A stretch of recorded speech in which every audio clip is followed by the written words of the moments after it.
اهلا وسهلا بيكم طلاب وطلبات الصف الثاني الثانوي. ايه الاخبار؟ يا رب تكونوا بخير. تانية ثانوي خلاص يعني هنتفضل السنه دي ونطلع على تالتة باذن الله. ف مش عايزين نخلي الانجليش بعبع بالنسبه لنا، مش عايزين نخلي الانجليش مستفز او رخم. هنقعد مع بعض نذاكر الانجليش سوا والدنيا هتبقى حلوه. ولو في اي كويستشن مش عارف او اي سؤال عايز تسأل فيه، يا ريت تبعته لنا على الشانل هنا عشان نقدر نجاوبه او نقدر نفهم سوا. احنا هدفنا اصلا ان احنا نيجي في الاخر كلنا آه، نعرف نحل ونعرف يعني نعرف نشتغل على الانجليش، ما يبقاش بس آه، هو مادة بنحفظها وبنذاكرها ومش عارف ايه وبتاع وعايزين ناخد درجة، او هي مادة البعبع اللي بالنسبة لنا. طيب يلا نبدأ بينا بيونت 2. هنبدأ النهاردة يونت 2 مع بعض من الأول خالص. طيب ليه بناخد يونت 2؟ قلنا عشان يونت 1 احنا بدأنا شرح متأخر انجلش هنا على الشانل، فمش هنلحق نخلص يونت 1. فيونت 1 هناخده مع الريفيجن. اوكي طيب تعالوا ناخد الكلمات.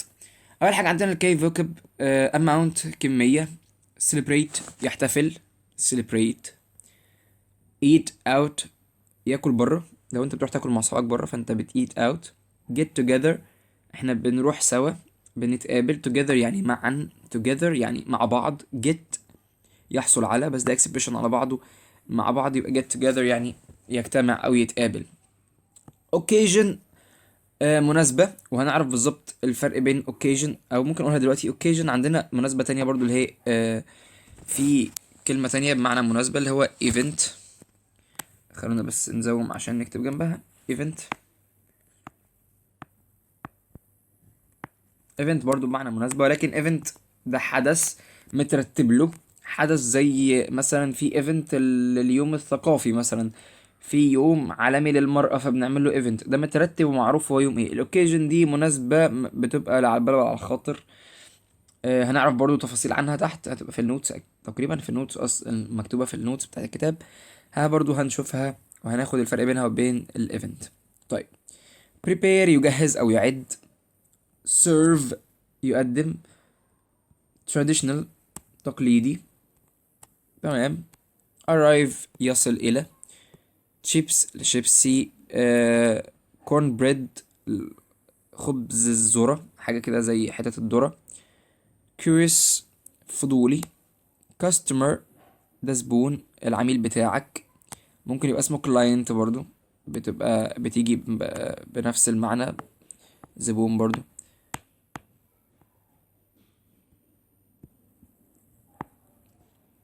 كلاينت اوكي.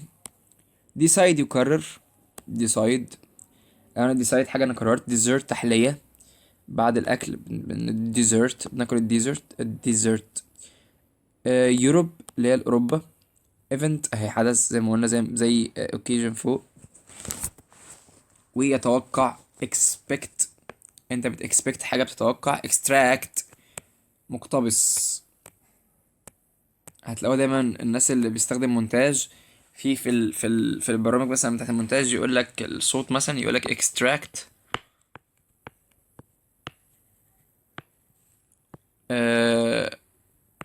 اوديو مثلا اللي هو استخراج الصوت. ممكن يبقى في الناس اللي بتستخدم وين رار لما تيجي تفك ملفات مضغوطة يقول لك extract here يعني فك الضغط او يستخلص هنا، فزي الفل. طيب عندنا feed يطعم بيأكل يعني. فيستيفال يعني مهرجان. فيستيفال يعني ايه؟ مهرجان. طيب فلاي يطير او سوري فراي يقلي. فن مرح، هنا بيقولك الفراي دي خلي بالك لما نيجي نحولها لمضارع بسيط او ماضي بسيط بنشيل الواي ونحط اي اي دي او اي اي اس لو في المضارع البسيط. اللي ما شافش مضارع بسيط احنا خدناها في اولى ثانوي، ممكن يتابع حلقات اولى ثانوي جرامر يونت 2. طيب gather يتجمع او يجمع. native اصلي زي native speaker اللي هو المتحدث الاصلي بتاع اللغة. نودلز شرايح المكرونة، عارفين اللي هو كناكس نودلز حاجة زي كده، في بتاع نودلز طلع دلوقتي زي الاندومي كده. اولد فاشند ده تراث قديم، ده تراث قديم حاجة قديمة اولد فاشن. بتتقال دلوقتي الكلمة دي بقت تتقال كتير قوي على الناس وعلى حاجات، فيقولك ده اولد فاشن، بيقولوها البنات اكتر الوقت يعني old fashioned. طيب oyster اللي هو المحار. passenger الراكب او المسافر. popular مشهور. brown جمبري. pumpkin pie دي فطيرة اليقطين. حاجة اسمها قرع العسل، اللي كان قرع عسل بنشوفه بيتباع دلوقتي ساعات برضو قرع العسل ده، فاسمه pumpkin pie. طيب quantity كمية. quality جودة. عندنا quantity و quality، خلي بالكم منها. نادر rare. ورير هنا برضو بتيجي بنفس الصوت اللي هو بتاع الأسد اللي هو rare. اوكي. recent حديث، مش حديث الكلام، حديث حاجة دلوقتي، حاجة حديثة زي modern. recent. طيب roast lamb لحم ضاني مشوي. roast lamb. roasted يعني مشوي. الروست اللي هو الشوي، بيشوي. roasted مشوي. shellfish المحار. special خاص. spicy طبعا spicy معروفة، spicy اللي هو الحراق أو في توابل كتير. surprised مندهش. sweet potatoes بطاطا. potatoes يعني بطاطس أو بطاطا عادي. sweet potatoes اللي هي البطاطا اللي بناكلها اللي فيها سكر وحلق محلو ايه محلونة. تيك اواي من غير فاصل، خلي بالكوا تيك ما سابش مسافة، قالك تيك اواي على طول. طعام جاهز، فممكن اقول تيك اواي فود او the food is take away. التيك اواي اللي بنطلبه عادي يعني، بنطلبه دلوقتي في سر القصب. طيب thanks given عيد الشكر. دول عند الغرب بيعملوا حاجة اسمها عيد الشكر.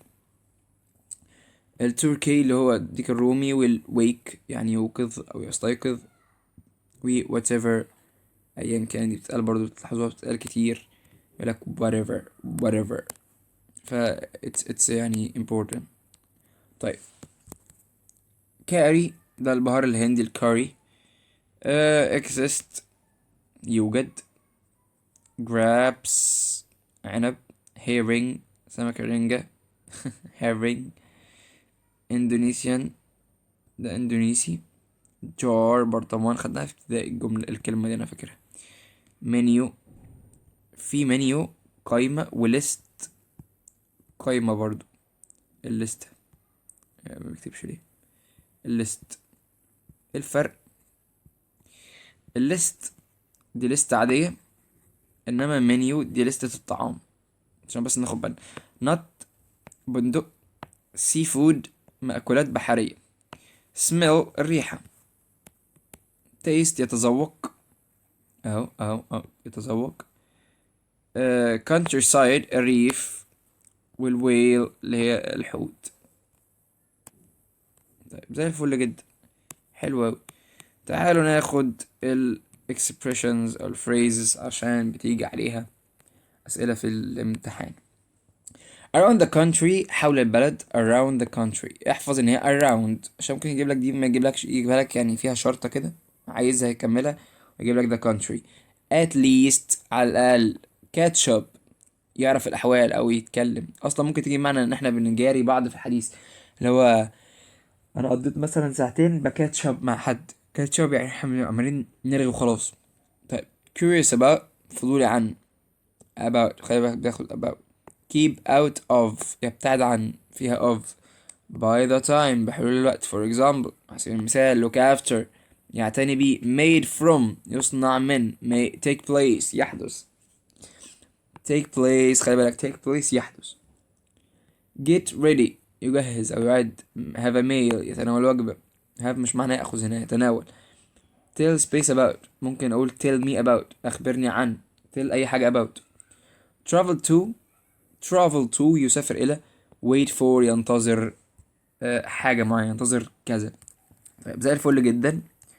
طيب جامد جدا. تعالوا ناخد ال reading passage. احنا أول قطعة reading.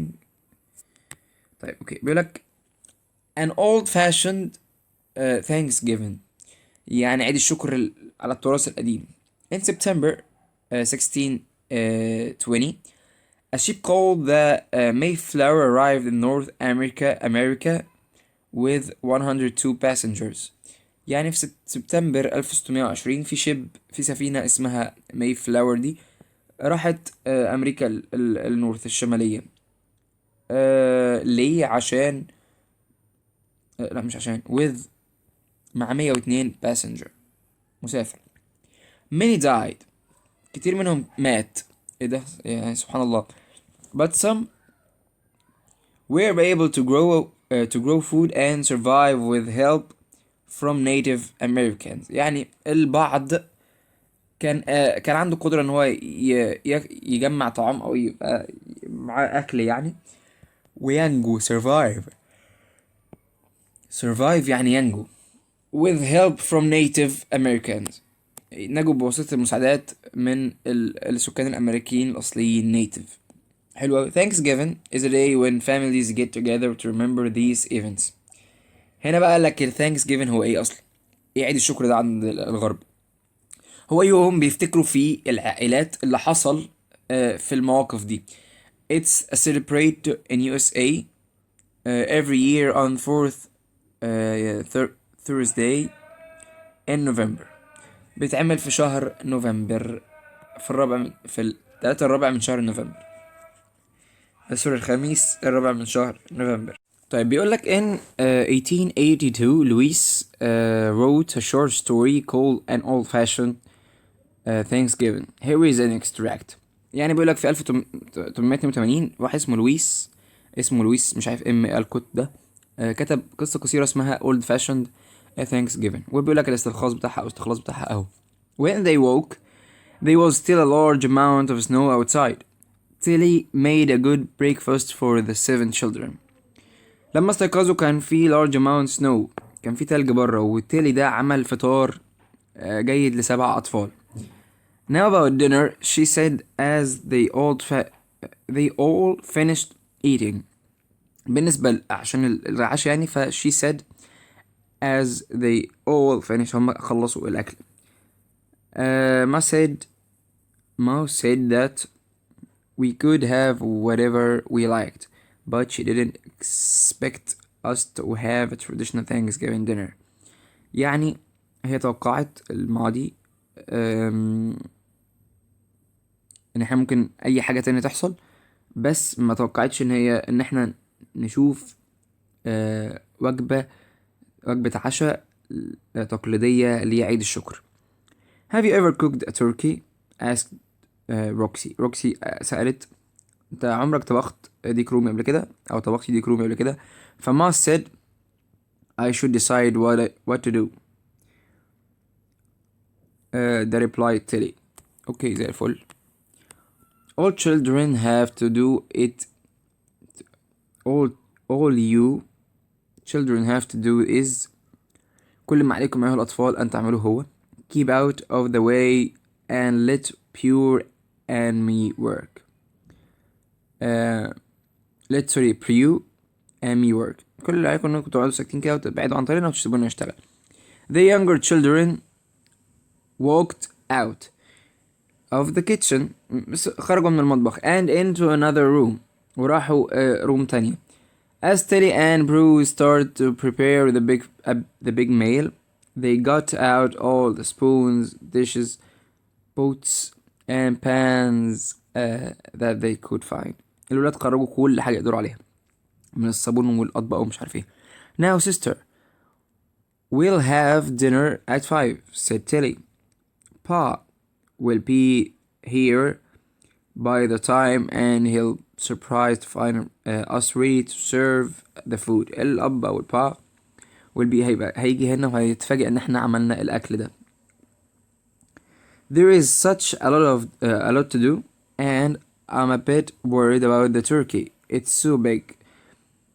في حاجات كتير نعملها وأنا قلقان بصراحة على الديك الرومي لأنه كبير. I know said Prue. I fed it all summer and now it will feed me. انا اكلت طول الصيف وهو دلوقتي بياكلني انا. she laughed. دي حاجه كده زي نكته او حاجه تضحك يعني. طيب تعال نخش على reading رقم 2. بيقولك as one year changed to next many countries around the world choose to celebrate the start of the new year with special food. However, different countries eat very different things to enjoy the occasion. من as one year change the next كل سنة بتتغير السنة اللي بعدها. countries كتيرة أو دول كتيرة حبت في حول العالم طبعا يعني حاولت اختارت إن هي تحتفل بعيد رأس السنة أو بيوم رأس السنة بسبيشال فود عشان يميزوا المناسبة دي. فقالك in Mexico for example many people eat out of the at the many restaurants around the country on New Year's Day. The most popular dish is always tamales, which is made from meat, cheese, and vegetables that are cooked inside banana leaves. يعني في المكسيكو بيقول لهم الأكلة المفضلة الناس بتاكل بره في رأس السنة وبتاكل أكلة اسمها تاملز وبيشرح التاملز دي بتعمل ازاي. فيها ميت جبنة ولحمة وفيجيتابلز ومش عارف مطبوخين. طيب however when the new year arrives in Japan برغم من لما رأس السنة بيجي في اليابان people make special little cakes from sweet rice. الناس بتعمل كيك كده صغير مميز من الرز الحلو. Then they get together with their families and friends to eat them and celebrate. وبياكلوها مع أصحابهم وعيلة عشان يستمتعوا. In Spain في أسبانيا it's traditional to eat 12 grapes to welcome the new year. The Spanish people eat the particular amount of grapes late at night. بياكلوا grapes خدناها فوق في الكلمات. When the clock reaches midnight or 12 o'clock and they have one grab for each hour of clock. عندهم بيقعدوا ياكلوا كتير grabs على طول كتير. طيب in Poland في بولندا people start to prepare fish called herring. بيبدأوا يعملوا سمك اسمه herring زي الرنجة كده والفسيخ at least 5 days before they eat it. بيبدأوا يظبطوه 5 أيام قبل ما ياكلوه أصلا. They put the fish in the jar with water, onions, sugar, and then they wait for a big day. بيحطوه في برطمان السمك ده يحط عليه بصل وملح ومش عارف ايه سكر قصدي وكده وبياكلوه. Finally in Greenland it's traditional for the men to serve a special meal or a woman to enjoy. It takes months for the meat to become ready. يا لهوي في جرينلاند بيقعدوا فترة كبيرة جدا يعملوها عشان الريحة والطعم يبقوا جامدين. طيب تعالوا نخش على listening text. I think بعد listening دي مفيش حاجة هنبدأ نخش على الجرامر. لا في listening خلاص كده آخر حاجة هو listening. طيب عندنا إيمي وهدى بتقول so did you ask your parents about visiting our home for Thanksgiving هدى؟ انت سألتي اهلك ان احنا او عيلتك يعني بابا وماما يعني ان انت تحضري او نحضر تيجي عندنا او لزيارة بيتنا في عيد الشكر؟ قالت لها yes they like me to try new things and they thought it would be a great idea. My mom was very curious about the food you eat. ماما مش مانعين بس ماما بتسأل او فضولية عن الاكل اللي هناكله. You will love the food at Thanksgiving هدى. Have you had turkey before? عمرك كلتي ديك رومي قبل كده؟ it's a lot like chicken but it's very big. Well هدى بقى اللي بترد بتقول well I like chicken so that should be okay. يعني ده اكيد هيبقى حلو انك كده بحب الchicken. What else do you have؟ فرحت امي قالت لها امي قصدي قالت لها we have a special kind of bread called cornbread.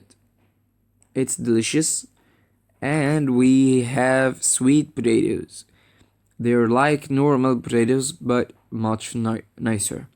قلت لها احنا عندنا اكل مميز عيش مميز اسمه الكورن بريد ده طعمه حلو جدا وعندنا كمان سويت بوتيتوس اللي هي بطاطا. they are normal هي شبه النورمال بوتيتوز شبه البطاطس العادية بس احلى بكتير.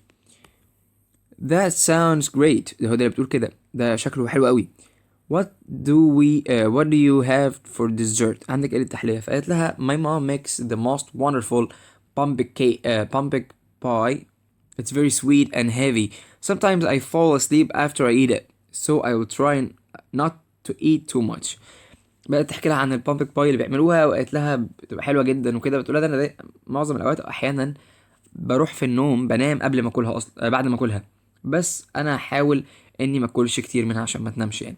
Now I'm feeling hungry، دي هو اللي بتقول كده. قالت لها me too, but the best thing about Thanksgiving is that we all have to help with the cooking. It's a great time to meet and catch up with friends and family. هي المفروض it's a great time to meet and catch up with friends and family. That's why we're all really looking forward to seeing you. فقالت لي انا برضو جعانه، بس عارفه احلى حاجه في ثانكس جيفن ايه؟ ان احنا بنشارك بعض في الاكل، في الطبخ وكده. وده وقت حلو جدا ان احنا نقابل بعض ونكاتشب ونتكلم وكده. فعشان بتقولها عشان كده احنا متطلعين ان انتي نشوفك معانا في الثانكس جيفن دي. فقالت لها great I can't wait، يعني اللي هو تمام جدا، انا مش قادر استنى ونفسي اروح الثانكس جيفن. اوكي. الليسن التانية بتقول ناسي goreng is a meal with rice from Indonesia. In fact, the words nasi means fried rice، اللي هو الرز المجفف اللي يعني fried، الرز المقلي زي فرنش فرايز كده. طيب in Indonesia many people believe that nasi is one of the specialist meals in Indonesia, but for most people it's simply the best meal you can eat. الأكلة دي is made by frying rice and adding vegetables and either eat chicken prawns to the pan. بنضيف chicken و vegetables وكده والرز.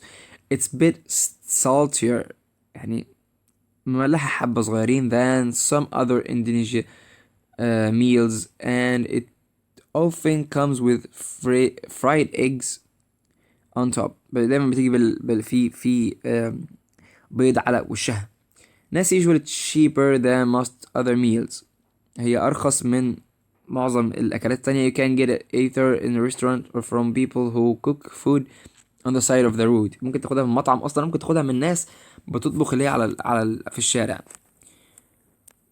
وقال لك حاجة تانية اللي هي oysters. They are type of shellfish that people dig out of the earth under the sea. حاجة بنجيبها من المية، من البحر يعني، دي حاجة بحرية.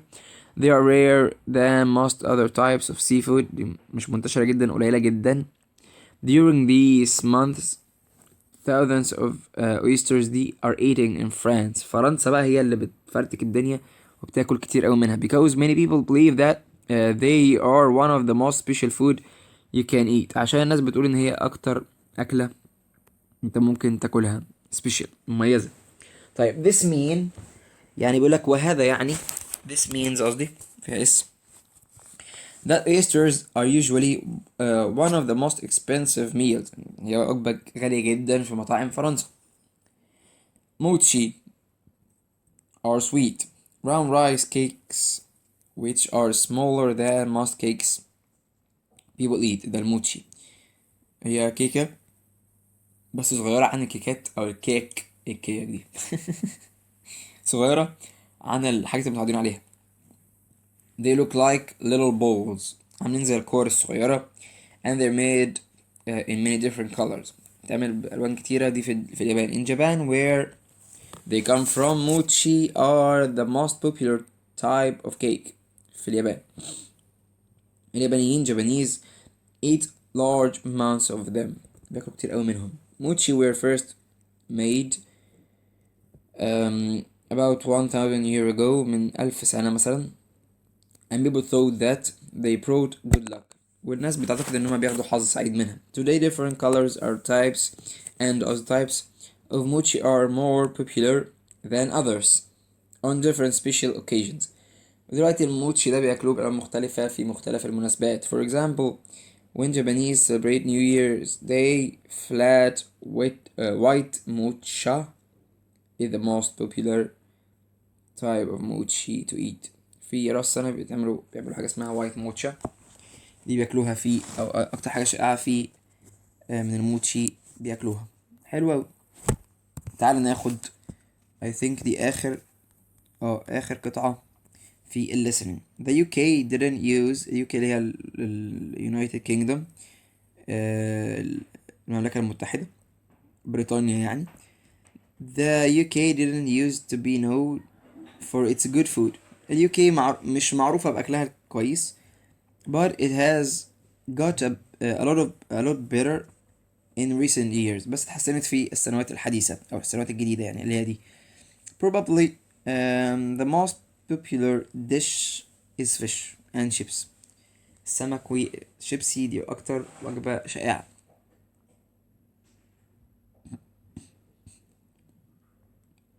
The fish and potatoes are fried and they are usually very salty. بيبقوا مالحين ومقليين كده. Fish and chips are usually cheaper than most other takeaway food. يعني الفيش والشيبسي أكتر أكلتين رخاص من أرخص الحاجات الموجودة. طيب the British also like spicy food. Indian food is بيقولك البريتش أيضا بيحبوا السبايسي فود. Indian food is usually دخلنا في الهندي is usually specialist and Indian restaurants are very popular. الأكل الهندي برضو مشهور والمحلات الهندية شائعة جدا. One of the most traditional dishes in the UK is roast lamb, which people often eat for Sunday lunch with potatoes and vegetables. قالك بقى الأكلة المشهورة التراديشنال التقليدية في اليو كي حاجة اسمها roast lamb. The British also like a lot of sweets such as ice cream. بيحبوا الحاجات الحلويات زي الايس كريم. In 2018 the British are ate more than 320,000 ice creams. كانوا 320,000 ايس كريم، يا نهار ابيض، في 2018. They mostly eat ice cream in summer when the weather is hotter. بيقولك في العادة بياكلوا الايس كريم ده في الصيف في السامر عشان الجو بيبقى حر. كده احنا خلصنا الكلمات وخلصنا كمان القطع بتاعة الريدنج والlistening. تعال نخش على نوتس الكلمات وبعدين نخش على الجرامر. تعال ناخد معانا اول نوت من النوتس في الكلمات. هي عندنا الفرق بين arrive و reach. arrive ممكن تجيب arrive in arrive at. reach بيجي بعدها الحاجة بدون حرف جر، مثلا reach كايرو، reach اي حاجة بقى. انما arrive تيجي in و at، وقلنا arrive in لو مكان كبير، arrive at لو مكان صغير. طيب زي الفل جدا. decide to decide that decide on. بص يا سيدي، that اي حاجه بعديها بيجي بعدها جمله كامله، فدي خلاص امر مفروغ منه كده تمام. on بعدها بيجي فعل في ing او النوم. يعني I decide on going، انا استقريت على كذا. لو عايز اقول يقرر بقى decide to، ده العادة الطبيعية. decide to play مثلا، decide to stay، يقرر ان يعمل كذا، يقرر ان في ان. طيب عندنا special و private. special حاجة خاصة، private مثلا درس خصوصي ولا حاجة private حاجة خصوصية. طيب event ده الحدث المهم اللي قلنا عليه، حدث مرتب، ممكن يبقى سياسي، مؤتمر صحفي مثلا، مش عارف ايه. في accident دي الحادثة اللي بتحصل مثلا عربيتين اترزعوا في بعض فاسمها accident. incident ده حدث غير معتاد، حدث مش متعودين عليه، او حدث في فيلم او قصة او مسرحية. لو انا بتفرج على فيلم وعايز اقول الحدث الفلاني، المشهد الفلاني، الانسيدنت ده. وفي الاوكيجن اللي هي المناسبة. طيب زي الفل جدا كده احنا خلصنا النوتس ونقدر نخش على الجرامر. بالنسبة للجرامر بقى يا صديقي، هو بيتكلم على الصفات. الصفات. عايز اقولك الجرامر ده سهل جدا، يعني اسمحوا لي ان احنا بقى ناخده من الكتاب عشان بس الوقت. في شوية مشاكل في تحضير الداتا نفسها في داتا شو، فمش هنعرف يعني هنضطر ناخدها من الكتاب. احنا هنذاكر شوية ايه من الكتاب، بس ما تقلقش انا هشرح عادي. يعني انا مش بقرا ولا حاجة، مش اللي هي مش بقرا اللي هو بقرا. يعني مش هقعد اقرا واقول لك مش هفهمك الحاجة، ما تقلقش يعني. طيب الجرامر ده سهل جدا، انا بحبه بصراحة. بس هو هنا بيفتت، يعني هو هنا بيهري كتير في حاجات هو مش محتاج فيها هري قصدي. طيب يعني هنشوف دلوقتي. تعالى بس ناخد ايه في الاول. بيقول لك بيديك كده زي نقط على الصفات. بيقول لك الصفة هي كلمة بت- بتوصف بس ما بتتجمعش. يعني ايه؟ عايز اقول زي هنا اهي beautiful girl. beautiful girl. مينفعش اقول beautiful girls، لا، بقول beautiful girls. اهي كده اول قاعدة. الصفات لا تجمع. حلو اوي، لا تجمع. تعالى كده اهي. اهي ماشي. حلو اوي. واحد، الصفة تأتي قبل الاسم ولو جت بعده تسبقه الفيرب تو بي. يعني ايه؟ يعني عايز اقول راجل جميل good او راجل جيد good. ايه؟ man. نكتبها اهي good ومان. طيب رجل جيد. حلو اوي. عايز اقول الرجل يكون جيد، هقول man او the man يعني is good. شفت الفرق؟ good man ومان is good. طبعا هنا good man ما ينفعش تيجي لوحدها كده، تبقى a good man. طب تعالى نشوف المثال اللي هو مديهولنا اصلا اهي. he is a tall boy. هو يكون a tall boy. tall, tall boy. the boy is tall. يعني هنا هو يكون والطويل tall boy a tall boy. هنا لك البوي يكون طويل. يبقى كده القاعدة التانية هي قبل الاسم دي معروفة، لو هي تيجي صفة لو جت بعده لازم يبقى في فيرب تو بي is am is or يكون، لازم احط يكون اهي. حلو اوي. طيب الصفة تأتي بعد الأفعال. يعني ايه؟ بعد الأفعال دول لازم يبقى بعدها صفة. seems good, sound good, feel good, taste good, seem good, appear good, become good, get good, stay good. زي ايه اهي هنا she's beautiful, the food tastes good. مفيش فاصل خالص، يبقى دي رقم 3. في أفعال بيجي بعدها ايه الصفة مباشرة وخدناهم اهو. طيب الصفة الآتية لا تأتي بعدها اسم. يعني ايه؟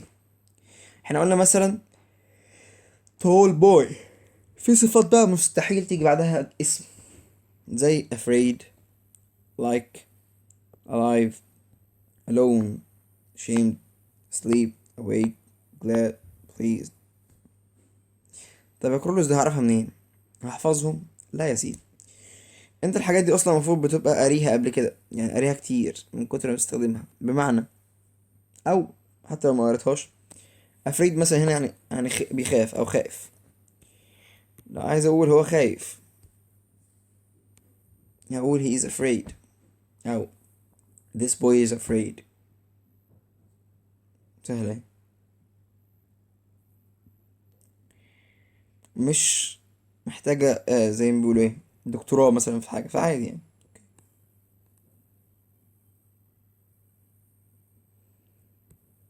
بيقول لك الصفة الآتية يجب أن يأتي بعدها اسم. زي دول. بص يا عم عشان أريحك من الحوار ده، عشان أريحك من النقطتين دول، نقطتين أغرب من بعض. شوف الصفة وترجمتها، أنت تعرف في ترجمتها تحط بعدها اسم ولا لأ؟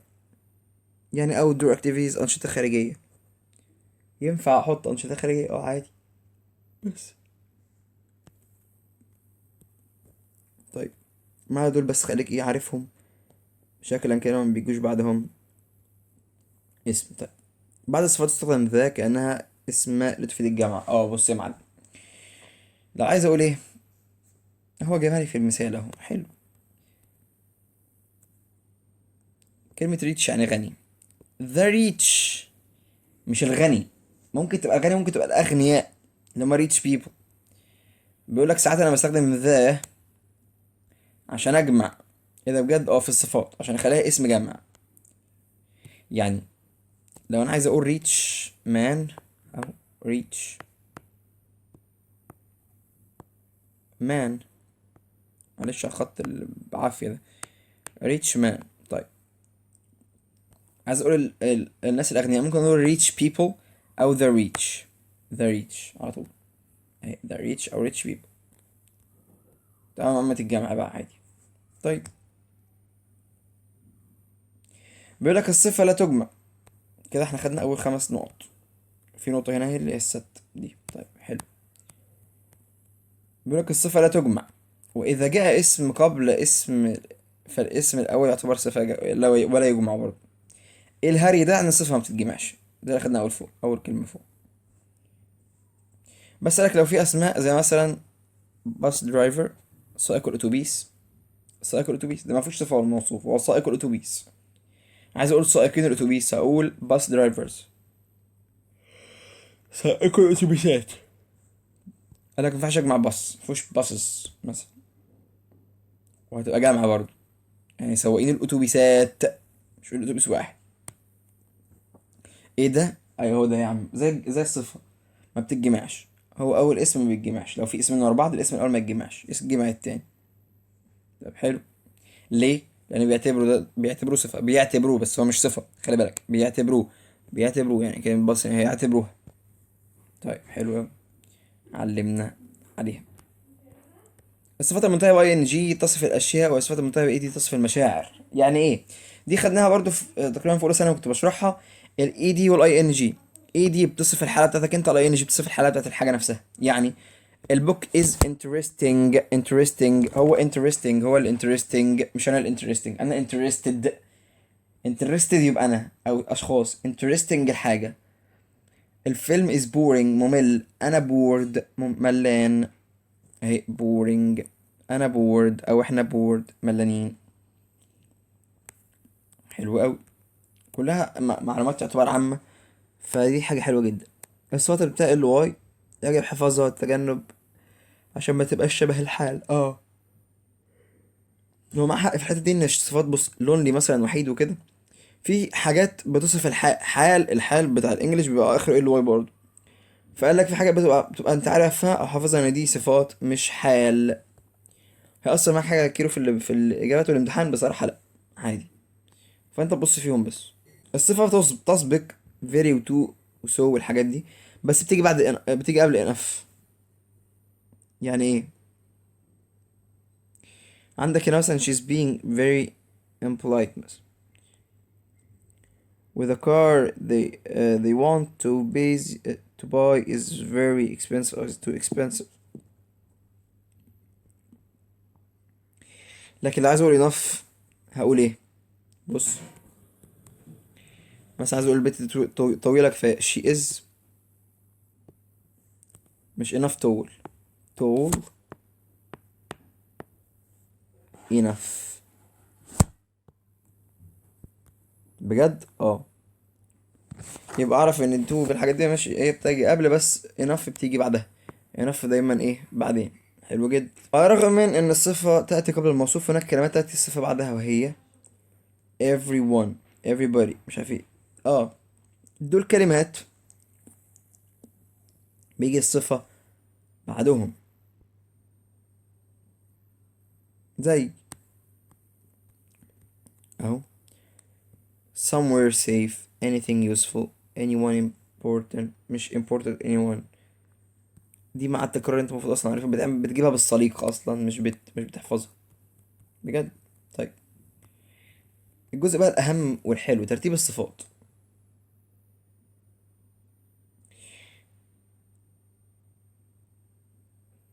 بص ترتيب الصفات هو بيقول لك ايه. يعني مثلا انا دلوقتي عندي جملة كبيرة فيها مثلا الحاجة دي الجاكيت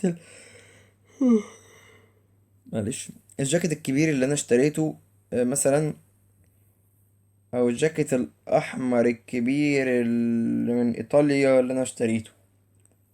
فدي كلها صفات ترتيبها ايه؟ بيجي ليها ترتيب.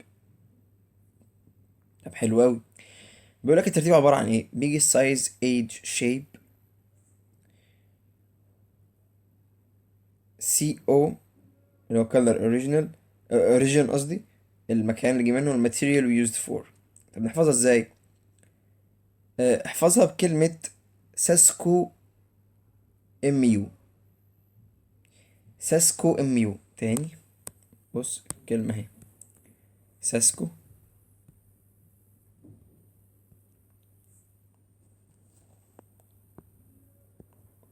MU دي ايه دي يا معلم؟ ساسكو الأولانية سايز الحجم، age shape color origin. MU اللي هم دول الماتيريال we used for. حلو جدا. طيب تعال نشوف مثال. she is wearing a، بص بقى، beautiful white wedding dress. ليه؟ تعال بص كده، قال لك الحاجة نفسها beautiful اهي، حلوة، اتحطت في الأول. بعدين اللون اهو الكولر جه قبل الحاجة نفسها، used for اهي، used for dinner used for الويدنج. ما قالش white beautiful، beautiful white. طيب old critical circular Egyptian. الاولد الأول، وبعدين الشيب، وبعدين الحاجة نفسها الأوريجين اهي. فأنت تبقى حافظ ساسكو MU، وتبدأ تقيس على أساسها كده. طيب درجات الصفات اللي احنا عارفينها من ايام ابتدائي دي مش هنطول فيها خالص. هي بتبقى الصفة، وفي الصفة ER مقارنة بين الاتنين، وتصيغ التفضيل اللي هي EST قصدي، ذا تولت ذا يونجست مش عارف اهي. تول جاب منها تولر ذان، المقارنة بين الحاجتين، مثلا المقارنة بين حاجات كتير أوي، قالك ذا تولست لما أحب أفضل التفضيل، صيغة التفضيل ذا EST ذا تولست مثلا. كذلك بيج بيجر بيجست، بس قالك حاجة لو الحرف ساكن قبله متحرك، يعني بيج مثلا BIG، بنضاعف بنحط دبل جي. اوكي. ولو الصفة دي مقطعين وبتنتهي بحرف الواي بنحط ISTYER. اجلي شال الواي احط IER او IST. كده احنا نحفظ الحاجات دي. بص يا صديقي، الحاجات دي بتيجي انا عن نفسي وانا في ثانوي ما كنتش بحفظها اصلا، لحد دلوقتي ما بحفظش الكلام ده. يعني انا ده كله كده، انا ده بالنسبه لي ده بطيخ، يعني انا ما بقعدش احفظ حاجات زي كده. ليه؟ بقعد اقراهم، بقعد اشوفهم، بقعد احل كتير عليهم، فبثبتوا في دماغي بس. مش بقعد بقى اجيب كل فعل واشوف ده بينتهي من مقطعين ولا مقطع وبينيل ايه، مش ما بحسش الحاجات دي حلوه عندي، ما بطيقهاش. فما تقلقش، مش هاخد منك وقت خالص. طيب لو صفه من مقطعين، صفه كبيره زي modern color careful قصدي expensive، فلو عايز افضل اقول more، لو عايز قصدي اقارن بين اتنين اقول more expensive، لو عايز اقول تفضيل كامل اقول the most، more with the most. وعندك ايه تاني؟ بس كده. هيجيب لك هنا قالك مثلا good better best bad worse worst little less least much من الحاجات دي more than the most far further than we the farthest the farthest. انا ليه بجري من دول او مش بجري؟ ليه بقولهم بسرعه او مش عمال اشرح فيهم؟ لانهم مش حاجه تتشرح. انت بس تبقى عارف امتى لما بقارن بين اتنين بنحط ER، ولما بنقارن بين حاجة لو عايز افضل حاجه احط EST. فالاي ار دي لو في حاجات معينه ليها اشكال اهي زي دي كده بنحفظهم ليها اشكال. ده لو صفه عاديه، لو صفه كبيره هحط مور، بس لو صفه مش كبيره هحط ER. طب لو عايز افضل هحط EST، لو صفه كبيره هحط ذا موست. شكرا جدا، خلصت الدرس، المفروض خلص يعني، الباقي بقى تطبيق. طيب تعالى ناخد شويه نوتس على المقارنات، النوت الاخيره دي وخلاص. بيقولك لبيان المقارنة الضمنية لشيئين مع ذلك مش عارف ايه، قشطة ماشي. يعني ممكن عموما يعني بيقول لك ممكن اقول بيجر جاردن وما اقولش ما اقولش زان، بس انت عارف من الكلام ده بيبقى مثلا وانت بتتكلم عادي بتبقى عارف ان انت قصدك اكبر من كذا. يعني مثلا لو واحد انا بزور شقة حد فبيقول لي شقتي صغيرة، بقول له لا بتاعتي اصغر، فهي كده مقارنة اصغر من بتاعتك، بس ما قلتش اصغر من بتاعتك، مش لازم اقول اصغر من بتاعتك يعني مش لازم اقول ذان يو، مش فارقة. طيب عايز اقول طرفين وشقين اهو، بقول زان كذا زي عادي يعني، حماده هلال قوي في نفسها بجد الدرس ده. ولو عايز اقول جيت كذا، عايز اقول بيطول getting taller، مينفعش اقول get tall. get more intelligent get more كذا، فجيت بيجي بعدها ايه؟ التفضيل. بس مش معنى تفضيل ان هو بيفضل ان هو بقى خلاص بقى بيقارن، لا هو بيفضل سوري مش معنى ان هو بيقارن او دي مش في تفضيل، دي مقارنة. تولر ذان مثلا، تولر بس بيحط اي ار، مش معنى ان حط اي ار يعني كده بيقارن بين حد. هو ممكن يكون يقارن بينه وبين نفسه. هو بيقول لك هي هالة is getting taller، هالة بتطول، هالة بتطول تاني، بتطول فطولت. هو هنا بيقولها taller ان هي بقت اطول. getting taller عايز تقولها بقت اطول، يبقى بقت اطول من زمان مثلا. بتطول دلوقتي هي بقت اطول، وهكذا. مش معنى كده انه بيقارن بين حد وحد. طيب لو حط الاتنين اي ار ورا بعض faster and faster، ده بيبين اللي هو اللي بيدي مبالغة. الحاجة بقت كذا and كذا، more and more، more and more يعني اكتر واكتر، وهكذا. طيب much a lot a bit مش عارف ايه، يمكن استخدام الكلمات مثل دول قبل الصفات المقارنة. يعني ايه؟ ممكن اقول he is more taller than مثلا، much taller مش عارف ايه كده، بيتكلم. او a little bit taller than. هنا بيقول لك gold is much more expensive than. قال لك مثلا تحت traveling by train is a little، حط a little اهي، cheaper. ليه؟ عشان لو هنضيف حاجات في الترجمة بنجزأها. يعني أصغر، أرخص من العربية بشوية، مش أصغر خالص، أصغر بشوية، حبة صغيرين، ممكن أصغر بكتير. دي كلها نوتس بتوضح فروق بسيطة جدا في لو أنت بتتكلم يعني، عشان بس ما تتلخبطش. فأعتقد إن الموضوع ما فيهوش أي حاجة. الموضوع لطيف جدا وظريف، الصفات من أحلى الحاجات، هتثبت في دماغك لما نحل أكتر. واعذريني كمان على الداتا شو، يعني احنا برضو في أوقات عشان بس الوقت مضغوطين في حاجات. حته ان احنا الداتا شو نفسها ساعات بتبقى فيها مشاكل او فيها بعض الظروف، فبنضطر نشرح من الكتاب، او بنضطر نشتغل على الكتاب ونقعد احنا نشرح. فباذن ربنا يعني باذن ربنا الفترات الجايه هنظبط الدنيا اكتر، وهنحل كتير. يعني استنوا درس الحل، حلقه الحل بتاعت اليونت ده، الجزء اللي احنا خدناه ده، عشان تثبت حتى الصفات وتبدا تشوف الاسئله بتيجي عليها ازاي، طالما هي الدرس سهل قوي كده.